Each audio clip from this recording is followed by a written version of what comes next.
عايز حد يخاف عليه يمسك في ديل جلابيتي ويعطلني. الدار لازم تفضى علي. معناته ايه الكلام ده يا فتح الله؟ أنا مش ابنك فتح الله، أنا العمدة يا حجة. أنت هتسافر أنت ورضوان لكفر الشيخ، هتقعدوا في بيت المكاوي اللي أجره عبد الله الشاهر أخوه، وهتاخدوا اللي يخدمكم من هنا. أنا مش هسيب داري يا عمدة. دي مش دارك يا حجة، دي دار العمدة. خلاص هفتح دار الحج إسماعيل، داري الأولانية. أنت مش هتقعدي في السخوية ولا في بشنين بحلها، ده كلام ما فيهوش فصال. أنت هتحكم عليا يا فتح الله؟ أنا هحكم على كل اللي تحت ولايتي يا حجة. لا عشت ولا كنت يا ابن إسماعيل.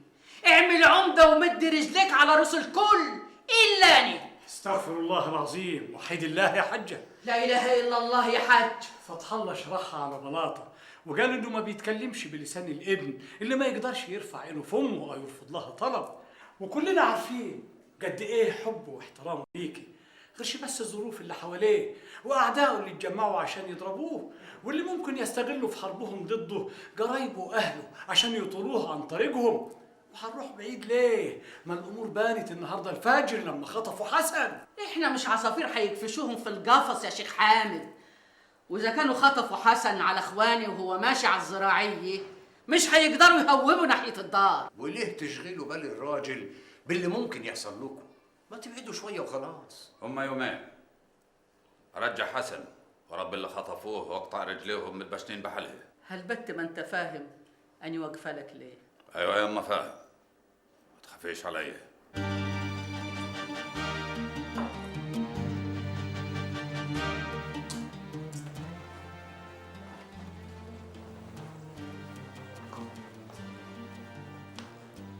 ما تزعليش من حاجة يا ست الحاج، بكرة الحال يهدى وترجعي تنوري دارك. لما حاجتي وانت ساكتة وانكتمي، أنا مش ناقصاكي. اتكتمت وهلم الحاجة من سكات. هنسافر دلوقتي يا أما؟ ألبس؟ أخوكي قال الطرمبيلي اللي هيودينا كفر الشيخ هيجي بعد العصر. احنا هنسافر صحيح يا عمتي؟ تاني ما كنتش مصدقة رضوان. صدقتي بقى؟ عن إذن. روحي البسي انت كمان يا خضر. بس فتح الله ما جاليش، وكمان من ساعة ما جه من مصر ما ورانيش وشه. فتح الله جه بقاله ساعة زمن وقال لي لمي حريم الدار وسافري بيهم، ولا عايزاه يقول لك مخصوص؟ طب ما اروح عند ابويا احسن يا عمتي. انت نسيتي يا بيت ان ابوكي حالف عليك يمين؟ ما نسيتش، بس فتح الله لو عارف اني هنا هيروح يقول لابويا يجي ياخدني. صديقة خلي حد من الغفر يقول لفتح الله يجي عشان جماعته عايزينه. ازاي كل ده يحصل وانا ما اخدش خبر؟ امال العمده فين؟ اصل لسه واصل من السفر يا ابو الحاج، تلاقيه في بيت الراحه او راح يغير هدومه. اتفضل يا ابو الحاج اتفضل. ايه ده؟ ده مفيش حد هنا. وانا مش مالي عينك ولا ايه يا ابو الحاج؟ لا ازاي؟ ده انت الخير والبركه يا عريس بنتي. اه صحيح. ازاي يا ام الخير من حاج؟ من حاج؟ بقى ده نسب يفتح النفس ولا يسر الخاطر؟ ده انت من يوم ما جرينا الفاتحه ما جيتش مره تزور ولا عملت واجب. خالي عبد الرحمن راجل طيب ويعرف الأصول. بس مش ده اللي اتفقنا عليه يا عمده. أبوك ما يعرفش اللي اتفقنا عليه. على العموم احنا هننسى الموضوع ده لغاية ما نشوف موال صابر الحسيني ونرجع أخويا حسن. بس أنا ماليش غرض أروح كفر الشيخ، بيت أبويا ولا بيا.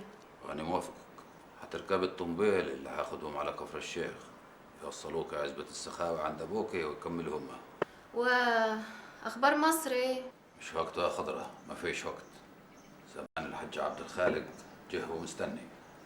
على العموم أنا حاب أفوت كل شوية أطل على نعمة وسلمي له على خالي. قبل ما نكمل كلامنا، عبد الله شوف أخوك شاهد، هتاخدوا الحجة واختك رضوانة وتوصلوهم كفر الشيخ وتردوا لو حبيتوا. حاضر يا اخوي، بالاذن يا ابو الحاج. اذنك معاك يا ابني. سلام عليكم. وعليكم السلام ورحمه الله وبركاته. انت هتفضي الدار من حريمها ولا ايه يا عمدي؟ هفضيها مؤقت بس يا حاج. للدرجه دي خايف منه؟ أنا مش خايف منه، أنا خايف من الغدر والخداع والضرب في الظهر. السلام عليكم يا سيدي. وعليكم السلام. إيه اللي عندك؟ الحجة شفيقة مصاب وفتح وفريال ولاده اتنقلوا البيت الأدى والكرباج فهرسة 10 من الغافر مستنين امر جناب. طيب روح شوف اللي وراك. انت يا شرف هتروح مع الطنبيل اللي هيوصل الحجة لكفر الشيخ، توصلهم وتيجي بالليل. وانت يا رمضان تخطف رجلك، روح قول لك شيخ البلد يجيني. ايه اللي بتعمله ده يا فتح الله؟ اللي انت شايفه بمشي اموري وامور البلد. اقصد اللي عملته في اهل بيت العمده صادق الحسيني. معقول كده تحبس الحاجه شفيقه وابنها في بيت العده والكرباج؟ لو العمدة صادق الله يرحمه صادف اللي انا فيه كان عمل اللي انا عملته بالظبط.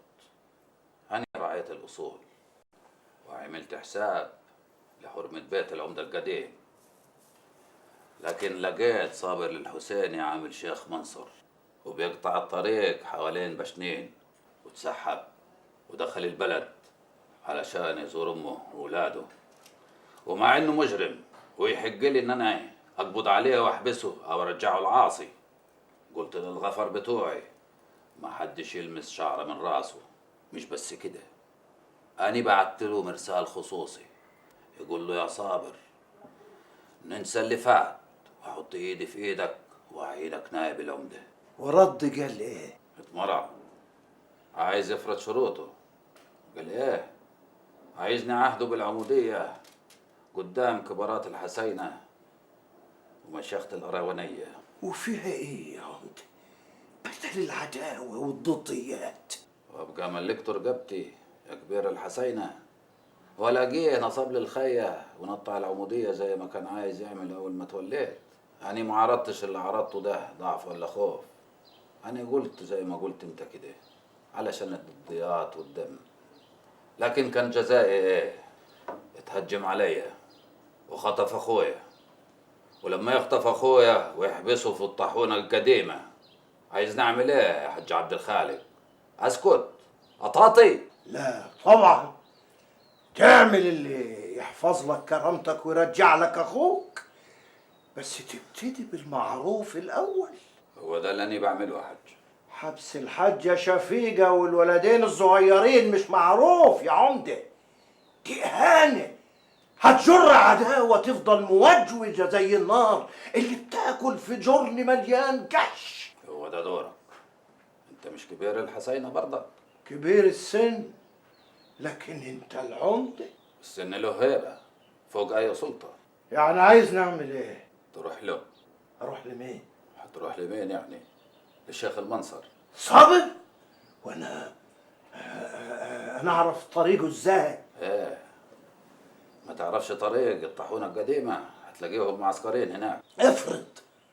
افرض حد من الواغش اللي حواليه ضرب عليا نار.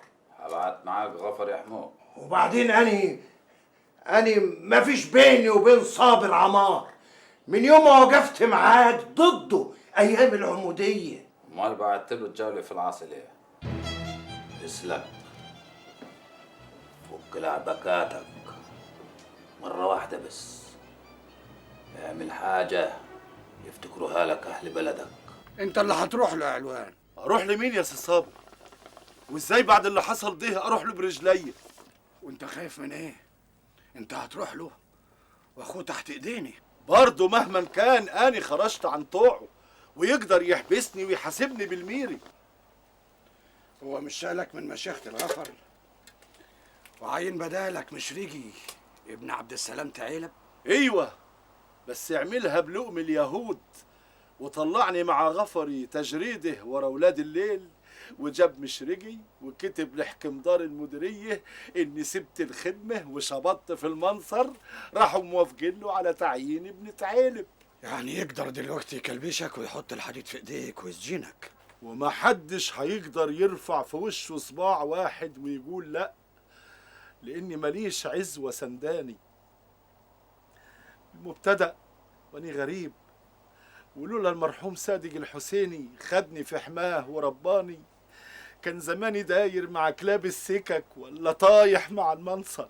انت كمان شلت زميله وردته له اول ما قدرت في ابنه، وقفت ضده مع فتح الله، وبايدك اللي حلبت بيها خير العمده صادق كتفت دراعات ابنه نقطة الحديد في ايده. مش هتنسى بقى يا ابو فتحي، غلطة والغلط كاس داير على الكل، وفيه ناس بأولها وناس بآخرتها، والمهم النفر مننا واقف فين دلوقتي.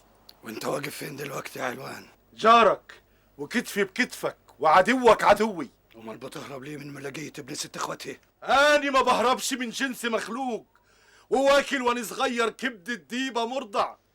غيرش بقول لك ان لو رحت هياخدوني على الميري واخرتها فرقة ضرب نار وماليش ديه. لكن ورب الكعبة لو ده في مصلحتك ويساعدك اني ما اتاخر لحظة، وانطقها دلوقتي وقولها بلسانك. قول لي روح يا علوان لفتح الله وبلغه رسالتي وشوف اني حطير ولا لا. بالاذن يا سيدنا، الحاج عم خالق بره وعايزك. الحاج عبد الخالق جاي بذات نفسه؟ زعق لك نبي وعديت من الورطة يا علوان. خلي الحاج عبد الخالق يتفضل يا تسوقي. فكوا الحبل اللي كانوا مجيدين ايديا بيه ساعة ما جابوه الافطر، وناسوا يربطوه تاني، ولا تلاقيهم قالوا الرباط ما منوش فايدة، واني ما انهضش اهرب ولا ليا نية حتى احاول. اتفضل يا بالحج.